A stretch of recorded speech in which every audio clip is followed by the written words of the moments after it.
Hey gang, Scott here. In this video, I'm returning to the HDR Limit option that's in the basic or light panel in Lightroom. When you're editing in HDR mode, you have the HDR button turned on so you get these additional stops of light that you can work with if you're editing on an HDR capable screen. I gotten some questions that I previously kind of glossed over it a little bit and wanted to follow up to address some of those questions. But really quick too, if you're not watching this video on an HDR capable display, then you're really not going to get the value out of it because you won't be able to see the difference. I'm going to show you two photos here side by side, and the one on the left is going to look a lot duller on an HDR screen than the one on the right. The one on the right has a lot more detail up in the cloud area. You can see just a lot more of the highlight detail and even make out some of the very distant clouds through that little aperture that's in the main storm clouds that were coming in. So if you don't see a difference in those photos, you're not watching this on an HDR capable display. Try your smartphone. Smartphones, most modern ones, have an HDR capable display. So this HDR Limit option in the basic panel. Let's dive into that a little more deeply. And because I chose this photo because it is a very high dynamic range situation. We're shooting directly toward the sun. So first up, where is this HDR Limit slider? It's right here. And you can see I have this set to 4. That's really the maximum that I can do in Lightroom. But what does this mean? So if you watched my overview video, I tend to normally set this at 2.5, and I'll type that in, and you're going to see, the histogram changed a little bit. It got shorter, right? Its tail got shorter. It's cut at 2.5 versus if I put in 4, we can see it pushes out farther, but it doesn't push out all the way, right? There's still this little bit of a gap here. And so the relationship between HDR Limit and then what I'm actually able to display, how does that work? Right. So HDR Limit, what you're telling Lightroom is show me as much as up to the limit. If I set the limit at 2, turn on HDR mode, show me at most an additional 2 stops of highlight information. If I set it to 4, show me at most up to 4 stops of highlight information.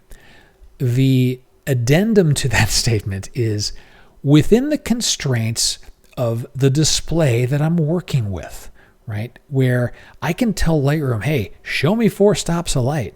But if my display is only capable of showing an additional 2 stops of light, well, you're not going to see all 4. And that's where this little white bar underneath the histogram comes into play. So if we pay attention here, this white segmented bar, SDR, it's really long. It goes through the whole thing. And then we have 0 to 1 stops, 1 to 2 stops, 2 to 3 stops. And in my case, it taps out right around 3.5.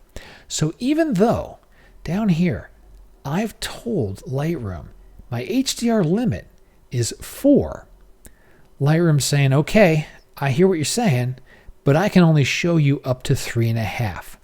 I'm not limited by the HDR limit slider. I'm limited by my display.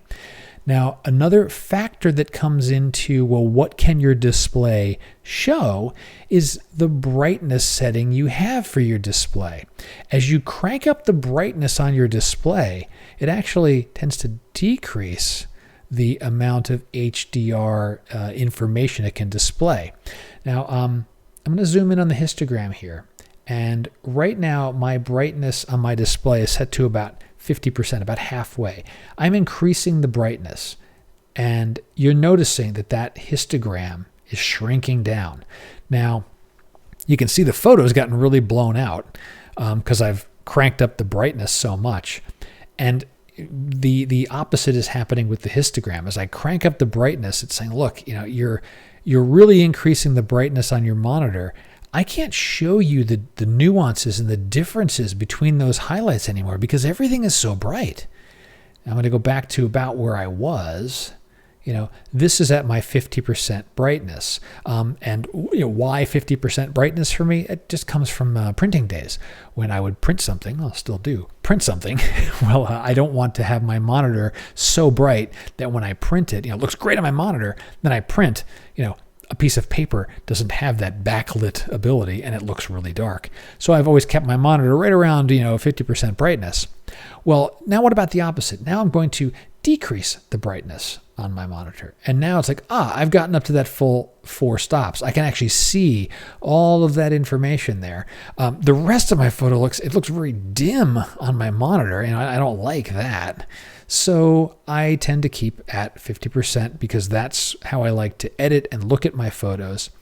But that does have an impact on setting an upper boundary for what I can display on my screen. So I guess when you think about the HDR limit, there's 2 factors that are limiting what you can see and what you can work with. First, what you can see, that's going to be driven by the capability of your monitor and the brightness that you have it set to. And then the second of what you can work with, that's going to be set by the HDR limit. That's going to be the pure maximum. And whichever is lower is really where you're going to tap out, right? If I set my HDR limit back down to, say 2.4, just for sake of argument, I can no longer work with anything above here. The little eyeball with the line through it, I don't have that data to work with. I'm out of luck. If I return this to its value of 4, that's a maximum, but there is still some sliver that I'm unable to work with because where I have my monitor and my monitor's capability and the brightness that I have it set to, that's going to be the limit there. So HDR limit gives you control over the possibility of working with more tonal range, but the capability of your monitor and the brightness you have it set to is a secondary or a related limit. So whichever one of those 2 ends up being smaller, Lightroom's smart enough to figure it all out. You can see it on the screen there, and again, the histogram is going to be all telling, and so that's like the deeper dive into this HDR limit. Generally, I do keep it at around 2.5. That tends to work for most photos. This photo in particular, because of so much brightness right in the center of this photo and getting that nice like this rim lighting that's all over the cloud and things like that, moving it up to get the additional data in there. If I just do that visualize HDR here, I have a lot of information in there, and you can see that magenta.